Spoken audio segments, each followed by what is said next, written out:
దేవుని నామానికి మహిమ కలుగును గాక. ప్రియమైన ఆత్మీయ సహోదరి సహోదరులకు నా హృదయపూర్వక వందనాలు. అందరూ ఎలా ఉన్నారండి? బాగున్నారా?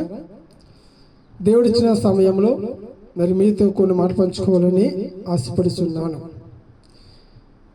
ప్రతిరోజు దేవుని వాక్యాన్ని వింటున్న మనము మరి ఎంతవరకు వాక్యం ద్వారా బలపరుస్తున్నామో ఒక్కసారి మనము సరి చేసుకోవాలి. ప్రియ దేవుని బిడ్డలారా, ఎంతమంది దేవుని వాక్యం ద్వారా మేము బలపడుతున్నాము అనేవారు ఎంతమంది ఉన్నారు? ఎంతమంది ఆయన వాక్యానికి లోబడుతున్నారు? ప్రియ దేవుని బిడ్డలారా, దేవుడు మనకిచ్చినది సమస్తమును కూడా మనందరి కొరకు నెరవేర్చబడింది.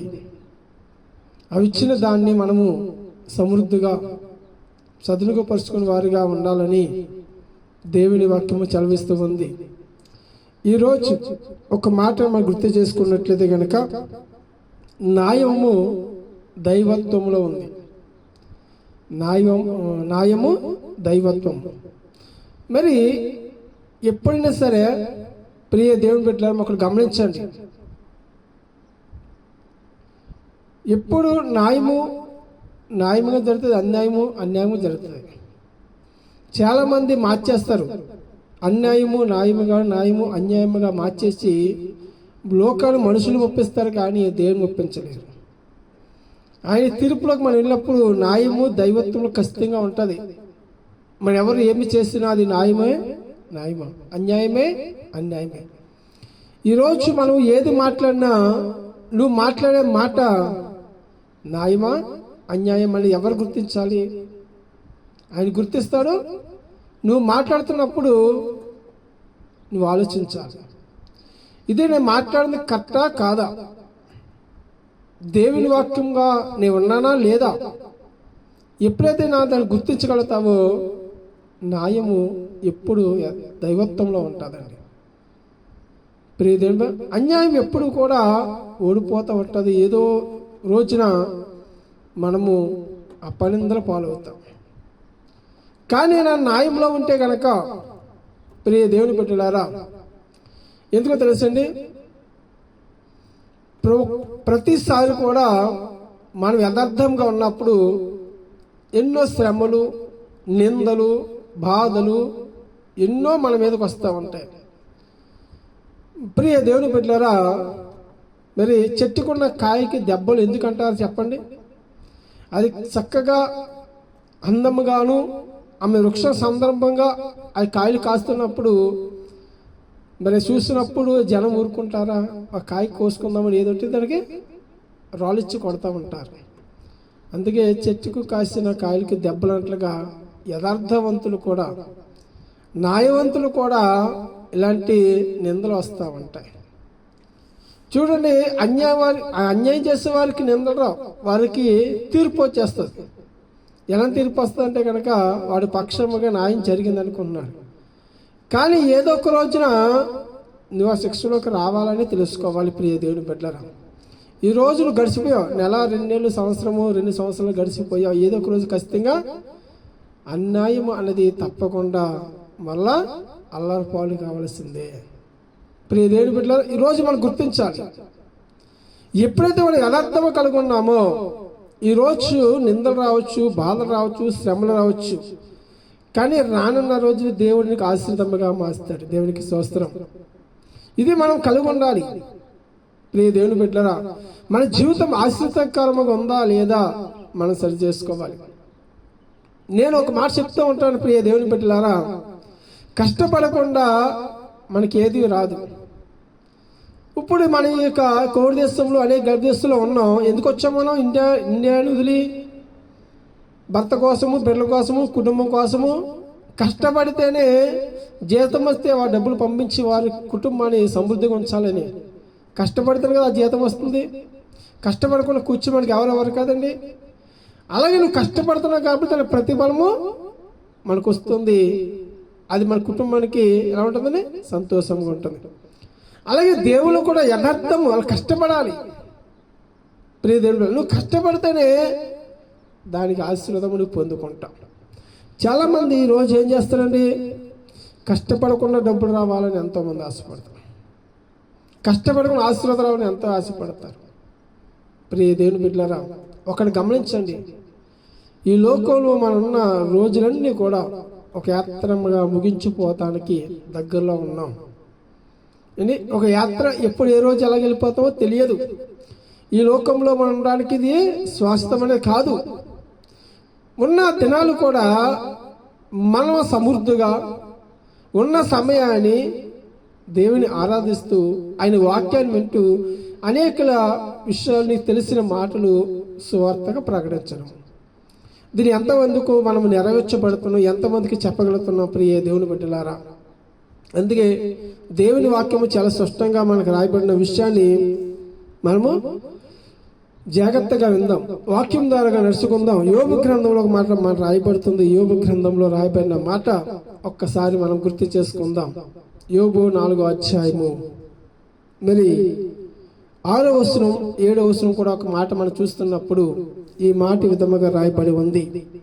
చూడండి, 7వ వచనం ఇలా రాయబడి ఉంది, జ్ఞాపకము చేసుకును, నిరాపరాధి అయిన ఒకడు ఎప్పుడైనా నువ్వు నశించిన యథార్థ వర్తులను ఎక్కడైనా నిర్మూలమయ్యారా.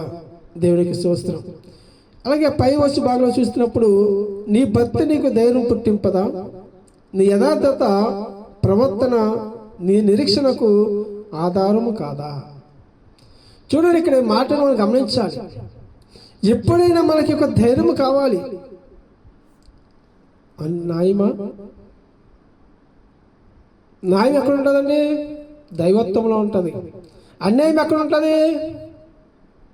ఎక్కడ చెప్తాను? అన్యాయం న్యాయమే దైవత్వంలో ఉంటుంది. అన్యాయం ఎక్కడ ఉంటుందండి? మన మధ్యనే ఉంటుంది అన్నమాట. అది ఎక్కడికి వెళ్దాం? మోసం చేసేవారు కాను, చెప్పే మాటలు ఇలాంటి విషయాలు ఎన్నోసార్లు మనం కోల్పోతున్నాం. ప్రియ దేవుని బిడ్డలారా, ఈరోజు నువ్వు గమనించాలన్నట్లే కనుక ఈరోజు న్యాయము ఉంటే కనుక దైవత్వంలోనే ఉన్నట్లే, అన్యాయముగానే ఉన్నట్లే కనుక అది నీ మధ్యనే ఉండిపోతుంది. అనేకమైన మోసకరంలో చేస్తూ ఉంటాం ప్రియ దేవుని బిడ్డ. అందుకే దేవుని వాక్యం అంటుంది, నీ భక్తి నీకు ధైర్యం పుట్టింపదా అండి. నీవున్న ధైర్యము నీకు, నీవున్న ఆలోచన నీకు ధైర్యం ఇవ్వదు. నీకు ఆలోచన ఉందా లేదా? అందుకని తెలుసండి, నీ యథార్థత నీ ప్రవర్తన నీ రక్షణకు ఆరాధన కాదా. నీకున్న యథార్థత నీకు ప్రతిఫలం రాదా? ఖచ్చితంగా వస్తుంది. నీ యథార్థత ఎప్పుడే ఉందో దానికి ఖచ్చితంగా వస్తుంది.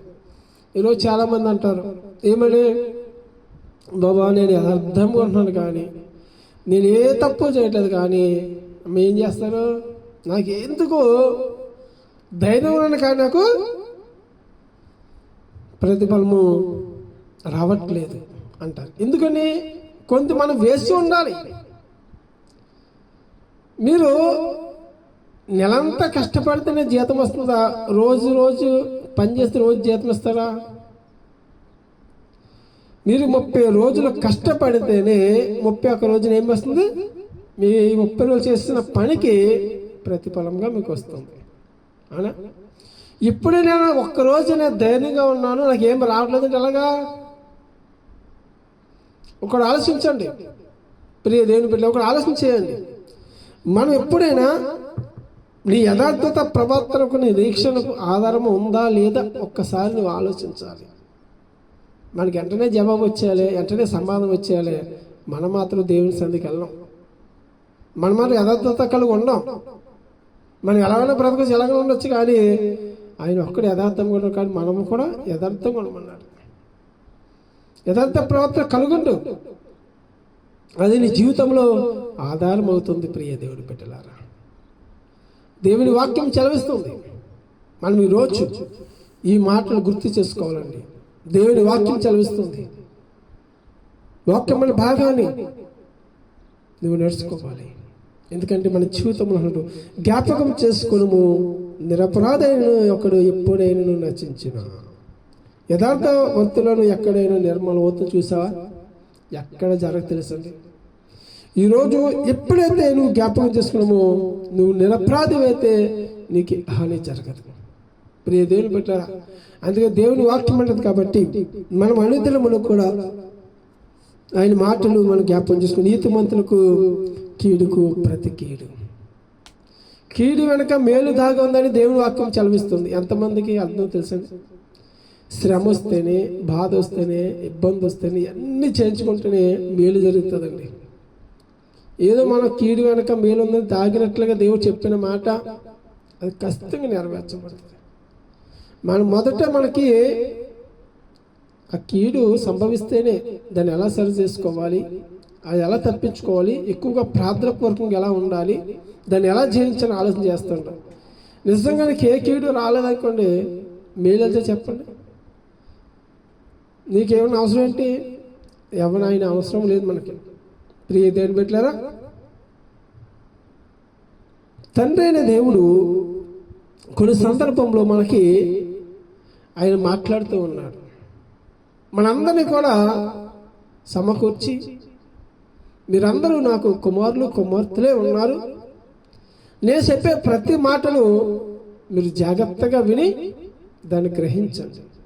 ఎందుకంటే మనకు బిడ్డలు మన తల్లిదండ్రులకు ఎలాగైతే బాధ్యత కలిగి ఉన్నామో అంతకన్నా మనందరికీ తల్లిదండ్రులే ఆయన ఉన్నాడు. మనమందరం బిడ్డలం కాబట్టి మనం ఏ దారిలో తప్పిపోకుండా యథార్థమైన జీవితాన్ని నువ్వు కలిగి ఉండాలని దేవుని వాక్యం చదువుతుంది. నీతిమంతుల కన్నా కీడు వెనక మేలు దాగుంది ప్రతి ఒక్కరికి. ప్రియ దేవుని పెట్టారు. ఈరోజు ఎందుకు లేదంటారా? చాలా బలహీనం అయిపోయాకో మనొకసారి ఏమైపు చెప్పండి. ఎందుకు వచ్చింది దేవుడు బాబా అంటావా? ప్రభా ఈ బలహీనం ఎందుకు వచ్చింది? ఈ సన్నిధిలో గోజాడుతున్నాను, నన్ను స్వస్థత దయచేయమని ప్రార్థన చేస్తావా?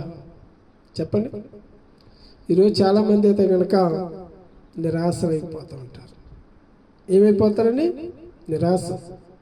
ఏంటి ప్రభు నాకు ఇలా వచ్చింది, నా జీవితం, నా బ్రతుకు, ఎన్నిసార్లు నేను దేవుడి మందిరికి వచ్చినాక ఏం చేస్తున్నావు ప్రభా, దేవా ఏమిటయ్యానావు నా జీవితము అని అడుగుతూ ఉంటాం. మనం అలా అనకుండా ప్రభా నీవు ఇచ్చిన ఈ కేటుకే నాకు మేలు చూపిస్తున్నావా, ప్రభా నువ్వు ఇచ్చిన ఈ బలహీనత బట్టి నన్ను బలవంతంగా చేస్తున్నావా అని ఏ రోజున ప్రార్థించగలుగుతామా? ప్రియ దేవుని బిడ్డలారా, మనం ఎప్పుడు యథార్థమైన జీవితంలో ఉండాలని ఆశ కలిగితే, ఇప్పుడు న్యాయమో దైవత్వం ఉన్నట్లుగా అన్యాయం ఎక్కడ ఉంటుందంటే మన మధ్య ఎట్టుకుని మనకేమీ తెలియదండి, అసలు ఏం మాట్లాడలేదండి అని చాకులు చెప్పేవారు ఎక్కువ. నిమిషానికి 1000 మాటలు మాట్లాడేస్తారు ఏమి తెలియనట్టుగా. ప్రియ దేవుని బిడ్డలారా, ఒక్కసారి నువ్వు అనుకున్న మాటలు నీవు పరిచయించుకున్నట్టయితే కనుక నువ్వు ఎలా ఉన్నావో, ఎలా జీవించబడుతున్నావో, ఏం మాట్లాడుతున్నావో, ఎలా ఉంటున్నామో ఒక్కసారి నీకు అర్థమవుతుంది. మొదట మనం సరి చేసుకోలేము. నీ కంటిలో ఉన్న నలుసును చూసుకోకుండా ఎదుటి వాడిని దూరం ఎందుకు చూస్తున్న ప్రియ దేవుని బిడ్డలారా? మొదట నీకు నువ్వు సరి చేసుకోకుండా ఎదుటి వ్యక్తిని ఎలా మాట్లాడగలవు ఒక్కసారి గమనించాలి. అందుకే మత్తయి సువార్త యేసు ప్రభువు చక్కగా మాట్లాడతారు. ప్రభు మొదట నీవు తను ఎలా ఉన్నావు పరీక్షించుకో, మొదట నీ కంటిలో ఉన్న నలుసును తీసుకో, ఎదుటి వాడిని తర్వాత ఉన్నది నలకనికి కనిపిస్తుంది. నువ్వు సరి చేసుకోకుండా ఎదుటి వాడికి కనిపిస్తా తప్ప నువ్వు జీవితం సరి చేసుకోవా? ఎప్పుడు నువ్వు సమాధానం ఉండవా? ప్రియ దేవుని బిడ్డలారా, అంటే మనం చేసే కరెక్ట్ పక్కవారు చేసే కరెక్ట్ కాదా? ఎక్కడేం చెప్పండి.